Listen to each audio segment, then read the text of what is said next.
Okay, good afternoon. So we just finished off our couple practices here and our preliminary game planning for Green Bay. And so we're just working through some of those things, first and second down, third down, a little bit of red zone today. So that's been good. It's a different time, for our locker room because, we had some guys that were leaving, exiting, guys that are coming in. So we had a good team meeting this morning about bringing those guys together and bringing them into the fold of what our culture is and what the buy-in has to be and how we practice and how we do things. And that's an ongoing process to learn that for the new guys because they're coming from different places and different backgrounds. So we'll onboard those guys as we go going into this next week. We also voted for captains yesterday, and I revealed it to the guys today.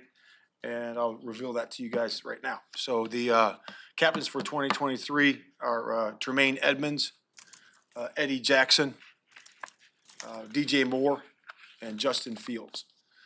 And as last year, we'll also have an honorary captain each week going into each game.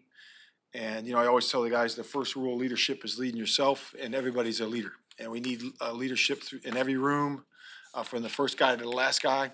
And we need discipline, and habits have to be right, and we have to do a great job of leading and following. That sometimes you take the lead, and sometimes you also got to listen and follow who's in front, and that's important that we do that as a group.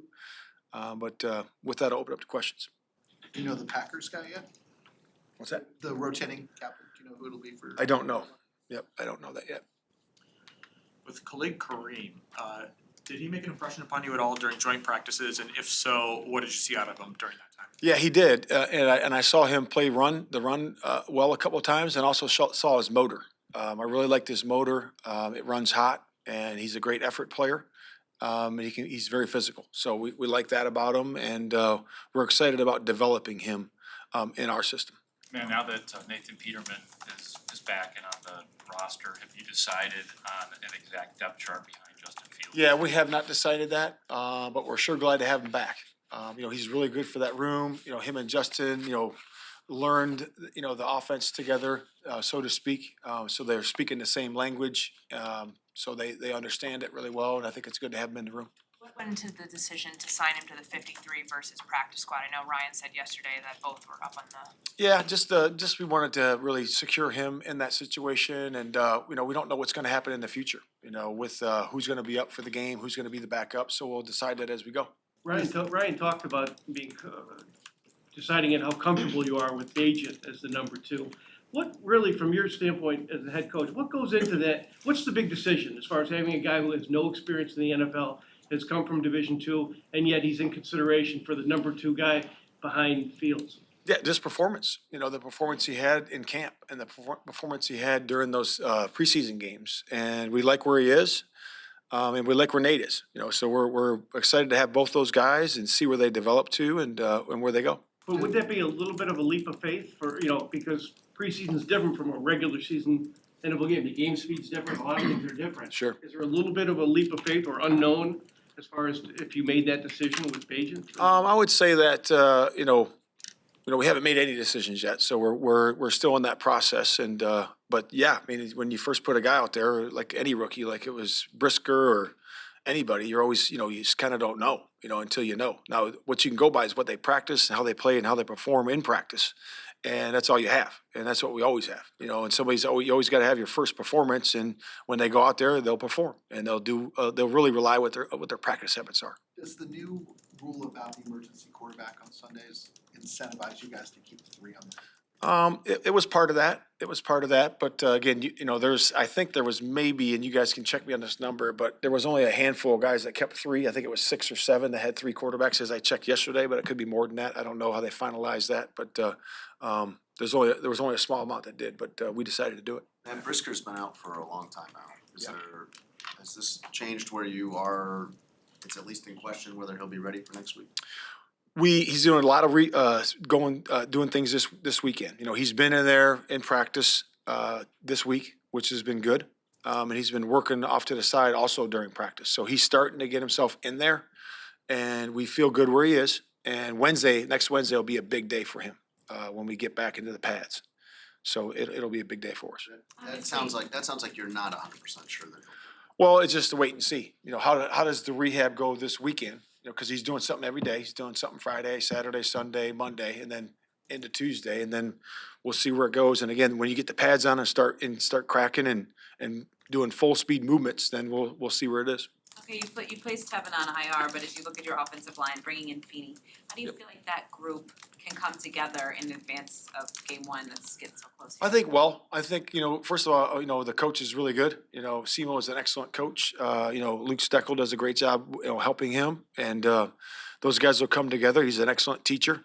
And I feel good about the 5 guys we have in there right now. And those guys will gel next week, and they continue to do a better job, you know, now that Nate's in there and everybody's in there working. Matt, with Feeney, we've talked about his versatility, but traits-wise, what do you see in him as an offensive lineman that has given him the ability to start as long as he has and be an experienced guy like that? His flex, you know, the position flex is obviously something that we coveted there to be an inside, you know, piece there for us, you know, for in games, and the experience, you know, just like we said, there's a known and unknown factor to playing a rookie, right? And there's also a known factor to playing a veteran. You got tape, you've seen him play, you know what he can do up at this level, so that's what it is. Matt, back to the captains. DJ seems like a pretty soft-spoken guy, lead by example guy. Yeah. What have you observed about kind of, obviously everyone knows how good of a player he is, but what have you observed that allowed him to win that, you know, get that vote to be a leader, captain? Yeah, I would just say his work habits. You know, he just he lead by example, and when he speaks, everybody listens. And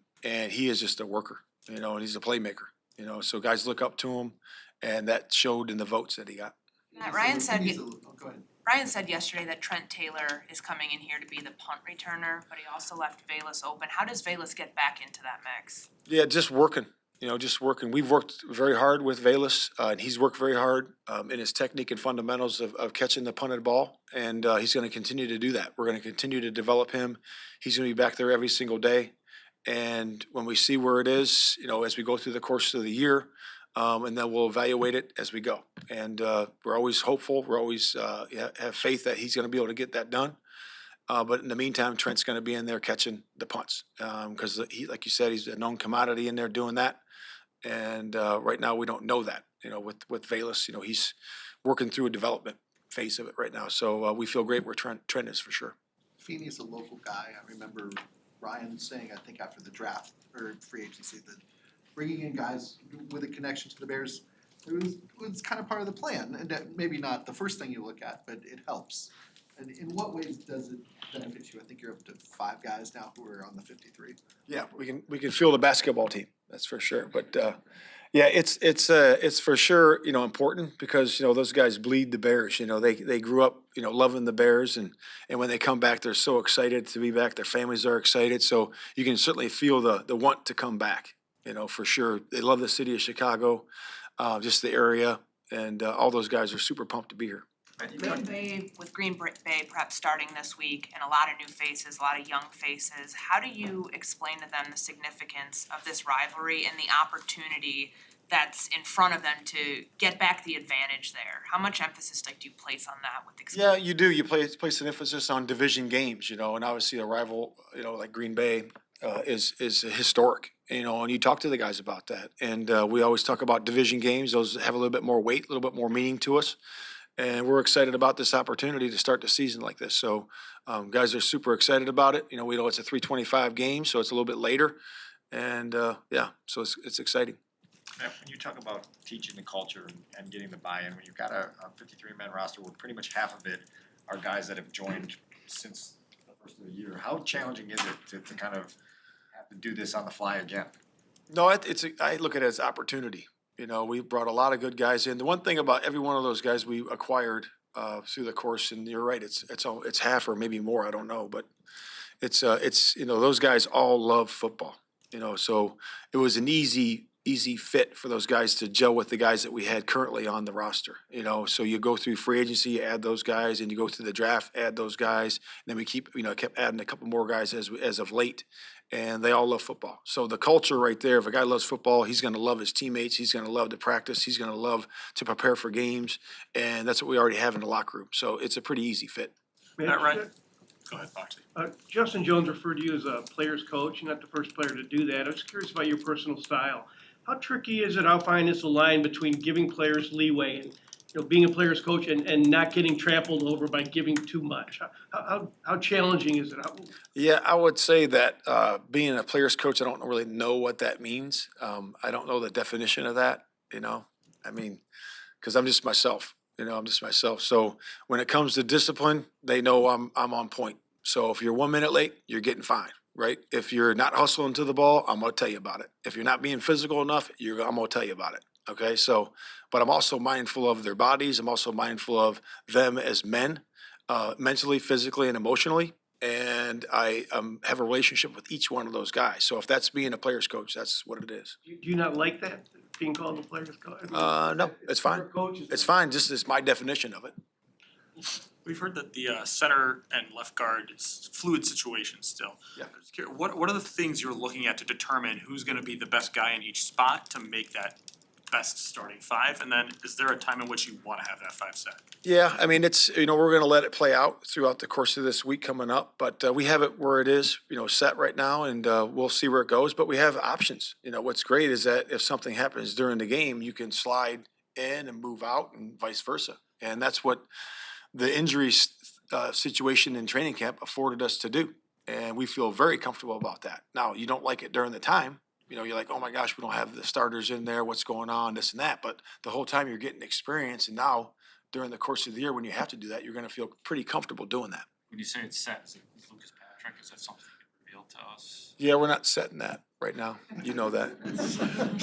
Good try, though. When we talked to you at joint practices, you mentioned that you were seeing pretty widespread execution and attention to detail issues in team period, especially on offense. How have you seen them iron out those issues over the last 2 weeks? Yeah, just more precision and detail. You can see it, and we're honing the game plan down. We don't have all this volume of plays in there, and it's a little bit easier when you hone it down each week, and guys know what plays we're running and what the motions we're doing and what shifts we're doing, and they can get that down pretty fast, and that's what I see now. Justin came from a place that had a big rivalry game, Michigan, Ohio State. How have you seen him last year deal with the Packers weak in the game? And I realize you want people to know the importance of it, but maybe not too much. Is there a fine line there in how? No, he understands the importance of it, for the franchise, for the city, and for everybody. He understands that, and he's excited about getting that done. And, he prepares consistently, though. I will say that. Doesn't matter what the opponent is, he is very consistent in his routine and how he goes about his business. Thank you.